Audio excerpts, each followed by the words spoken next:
दोस्तों, ये राहुल गांधी अपनी पार्टी का नाम आईएनसी से बदलकर आईआईएनसी क्यों नहीं रख देते? नहीं नहीं, आइकॉनिक इंडियन नेशनल कांग्रेस नहीं। हालांकि उनके ब्लंडर्स काफी आइकॉनिक होते हैं, पर सही नाम होना चाहिए आयरनिक इंडियन नेशनल कांग्रेस, क्योंकि आयरनी शब्द पर इस पार्टी ने दशकों से पेटेंट करा रखा है।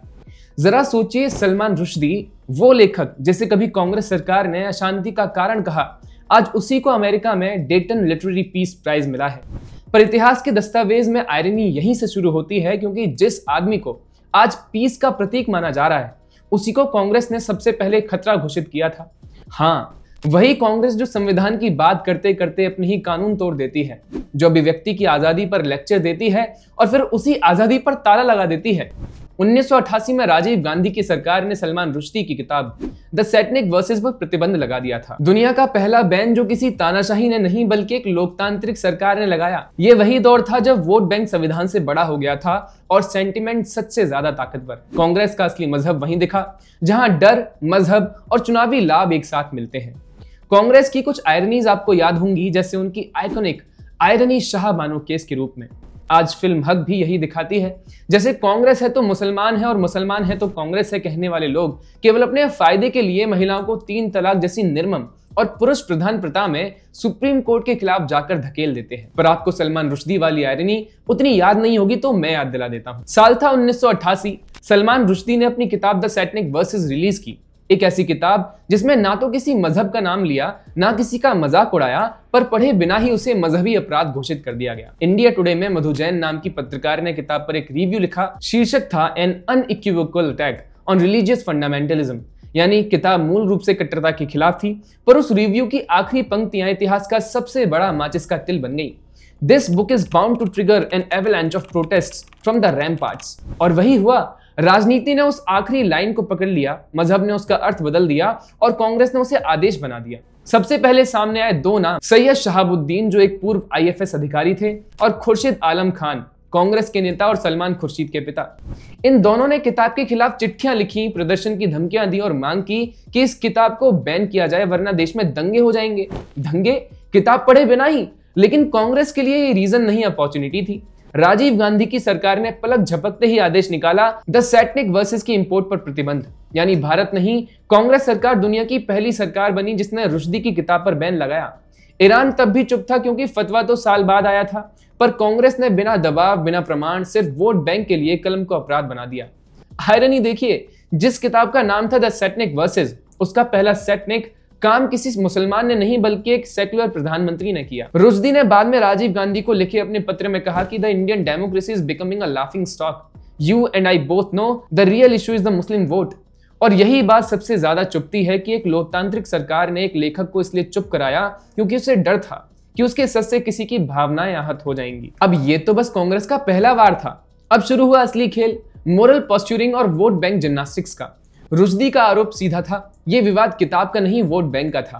पर कांग्रेस सरकार जवाब देने की स्थिति में नहीं थी, तो उन्होंने नया कार्ड निकाला, मजहब नैतिकता का दबाव। और यहीं आता है कांग्रेस का सबसे पुराना चेहरा, रफीक जकरिया, वॉशिंगटन पोस्ट के पत्रकार फरीद जकरिया के पिता। रफीक जकरिया कोई आम नेता नहीं थे, कांग्रेस के वरिष्ठ सदस्य, इस्लामी विद्वान और राजीव गांधी सरकार के लिए इंटेलेक्चुअल ब्रिज। ये वही शख्स थे जिनके जरिए कांग्रेस ने मजहब और राजनीति को एक ही मंच पर खड़ा कर दिया था।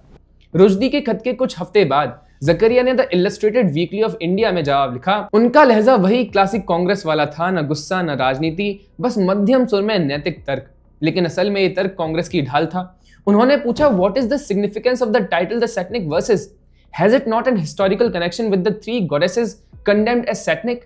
Are your words not a clear reference to the prophet? और फिर वही सवाल जो कांग्रेस हर बार मजहबी भीड़ के सामने झुकने के लिए दोहराती है, क्या लोकतंत्र का मतलब यह है कि कोई मजहब का अपमान करे? यही कांग्रेस की पुरानी शैली है, जहां तर्क नहीं बल्कि मजहबी भावना न्याय करती है। जकरिया का जवाब एक तरह का मजहबी तर्क पत्र था, जिसे कांग्रेस ने राजनीतिक अनुमानित पत्र की तरह इस्तेमाल किया। राजीव गांधी की सरकार के लिए यह पत्र एक कवर स्टोरी बन गया। अब बैन का कारण वोट बैंक नहीं बल्कि मजहबी शांति कहलाया। सरकार की राजनीति को जकरिया की मजहबी भाषा ने ढक लिया। आयरनी देखिए, रुश्दी ने किताब में फंडामेंटलिज्म पर प्रहार किया था और कांग्रेस ने फंडामेंटलिस्ट को अपनी नीति का हिस्सा बना लिया। जो लेखक मजहबी कट्टरता से लड़ रहा था, उसे मजहबी ठेकेदारों के हवाले कर दिया गया। और इस तरह एक लेखक का सवाल, किताब पर ताला क्यों, कांग्रेस की मशीनरी ने बदल दिया, क्यों मजहबी भावना आहत हुई है। सवाल वही, जवाब बदल गया, और यही कांग्रेस का सबसे पुराना हथियार है। विचार को मजहबी भावना में बदल दो, फिर कानून से कुचल दो। यही अपने शाहबानों के साथ किया और यही रुश्दी के साथ। देखिए, कांग्रेस का बैन सिर्फ एक प्रशासनिक आदेश नहीं था, वो एक संकेत था। एक लोकतांत्रिक सरकार ने दुनिया को यह संदेश दिया कि अगर आप मजहबी भावनाओं के नाम पर दबाव बनाओ तो सरकार झुक जाएगी। ये वही संकेत था जो कुछ महीनों में नई दिल्ली से इस्लामाबाद और फिर तेहरान तक पहुंच गया। फरवरी 1989 में नतीजा सामने आया। मुंबई की सड़कों पर प्रदर्शन शुरू हुए। किताब किसी की पढ़ी नहीं थी, पर नारे वही थे जो नेताओं ने सिखाए थे, रुश्दी को सजा दो, ईमान की रक्षा करो। मुंबई में पुलिस को फायरिंग करनी पड़ी, 12 लोग मारे गए। उसी हफ्ते पाकिस्तान की राजधानी इस्लामाबाद में हजारों प्रदर्शनकारी अमेरिकी सांस्कृतिक केंद्र की तरफ बढ़े। 5 लोग मारे गए, 80 घायल हुए। हर जगह एक ही बात की किताब का विरोध नहीं, राजनीति का प्रदर्शन था। और फिर वो हुआ जिसने इतिहास बदल दिया। ईरान के सर्वोच्च नेता आयतुल्लाह खुमैनी ने 14 फरवरी 1989 को फतवा जारी किया, सलमान रुश्दी की मौत का आदेश। The author of the Satanic Verses is condemned to death. सिर्फ इतना नहीं, रुश्दी के सिर पर $6 मिलियन का इनाम रखा गया। किताब के प्रकाशक, अनुवादक, संपादक सभी पर हमले हुए। कुछ की हत्या कर दी गई, कुछ को हमेशा के लिए छिपना पड़ा। आयरनी देखिए कि फतवा ईरान से निकला, पर इसका सीधी वैधता का बीज भारत में बोया गया था। क्योंकि जब एक लोकतांत्रिक सरकार किसी लेखक को मजहबी दबाव के आगे झुका देती है तो दुनिया की बाकी ताकतों को यह भरोसा मिल जाता है कि धमकी काम करती है। यह वही क्षण था जहां कांग्रेस का किया हुआ बैन राजनीतिक अपीजमेंट से आगे बढ़कर वैश्विक धार्मिक उन्माद में बदल गया। रुश्दी छिप गए ब्रिटिश सुरक्षा एजेंसियों के संरक्षण में, शिरोनामों और बंद पर्दों के पीछे। उन्होंने अपनी पहचान बदल ली, अपना घर, अपना जीवन, क्योंकि किसी किताब के कुछ पन्नों के एक पूरी दुनिया को धार्मिक खतरा महसूस हो रहा था। कांग्रेस के लिए यह मामला खत्म हो चुका था, वोट बैंक बच गया था, लेकिन देश में शांति का नाटक हो गया था। जिस राजनीतिक झुकाव को उन्होंने नीति बनाया, वो आने वाले दशकों के लिए हर लेखक, हर कलाकार, हर विचार के लिए एक चेतावनी बन गया कि अगर तुम्हारा सच सत्ता के वोट बैंक से टकराएगा तो तुम्हारी आजादी भावना के नाम पर कुचल दी जाएगी। सलमान रुश्दी का अपराध बस इतना सा था कि उसने एक कहानी लिखी थी, पर उसकी सजा ऐसी मिली जैसे उसने कोई युद्ध छेड़ दिया हो। 1989 के फतवे के बाद वो गायब हो गए ब्रिटिश सुरक्षा के घेरे में, नकली नामों के पीछे, एक कमरे में बंद आजादी। वो खुद अपनी किताबों में कैद हो गए। साल बीतते गए, रुश्दी ने लिखा, जिया और धीरे धीरे माफ किया। और 1999 में अटल बिहारी वाजपेयी की सरकार ने उन पर लगा हुआ भारत प्रवेश प्रतिबंध हटा दिया, वो ताला जो कांग्रेस ने मजहबी शांति के नाम पर लगाया था। 2012 में जोसेफ एंटन आई, एक आत्मकथा, एक बयान, एक साक्षी। रुश्दी ने माना जो लोग आहत होना चाहते थे वो वैसे भी हो जाते। वो समझ गए थे कि कट्टरता किताबों से नहीं, राजनीति से जन्म लेती है। और फिर 2022 आया। एक 24 साल का युवक जो द सैटनिक वर्सेस के छपने से भी बाद में पैदा हुआ था, रुश्दी पर मंच पर हमला कर देता है। चाकू उसकी गलतफहमी से निकला था जो 1988 में कांग्रेस ने बोई थी कि भावना संविधान से बड़ी है।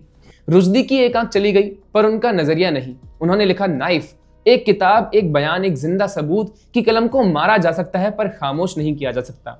इंदिरा गांधी से शुरुआत कीजिए। 1975 की इमरजेंसी, जहां प्रेस बंद था, विपक्ष जेल में था और संविधान सिर्फ एक कागज की औपचारिकता बन गया था। उस वक्त भी नारा वही था कि देश की सुरक्षा, और हर तानाशाही सुरक्षा के नाम पर ही शुरू होती है। फिर आए राजीव गांधी, जिन्होंने शाह बानो केस पलटकर महिलाओं को 3 तलाक की प्रथा में धकेल दिया। और उसी मानसिकता में 1988 में सलमान रुश्दी की द सैटनिक वर्सेस पर ताला लगा दिया। वोट बैंक सुरक्षित था, संविधान असुरक्षित। आगे आई सोनिया गांधी की कांग्रेस, जहां अभिव्यक्ति की आजादी सोशल मीडिया पर अरेस्ट वारंट के साथ आती थी। 2012-13 के शुरुआती ट्विटर दौर में कांग्रेस सरकार ने मीम्स और पोस्ट लिखने वालों को जेल में डलवाया था। सेकुलरिज्म अब धारा 66A बन चुका था। जो कुछ कहा वो आपत्तिजनक था, जो नहीं कहा वो संदिग्ध। और अब राहुल गांधी लाल रंग की संविधान हाथ में लेकर के लोकतंत्र की रक्षा का नारा लगाते हैं, पर जहां उनकी पार्टी सत्ता में है वहीं पुलिस ट्वीट्स और पोस्ट पर छापे मारती है।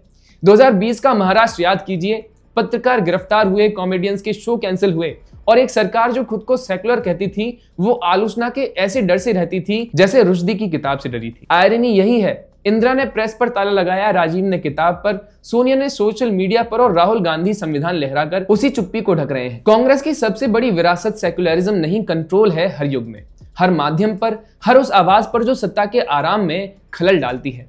तो जब आज दुनिया सलमान रुश्दी को शांति का प्रतीक मानती है, कांग्रेस को याद रखना चाहिए कि उन्होंने उस शांति की शुरुआत नहीं की थी, बल्कि उसकी हत्या की थी। खैर, इस पर अब आपका क्या कहना है हमें कमेंट्स में जरूर बताइएगा। वीडियो पसंद आए तो लाइक, शेयर और सब्सक्राइब करिएगा। जुड़े रहिए पैम्फलेट के साथ। नमस्कार।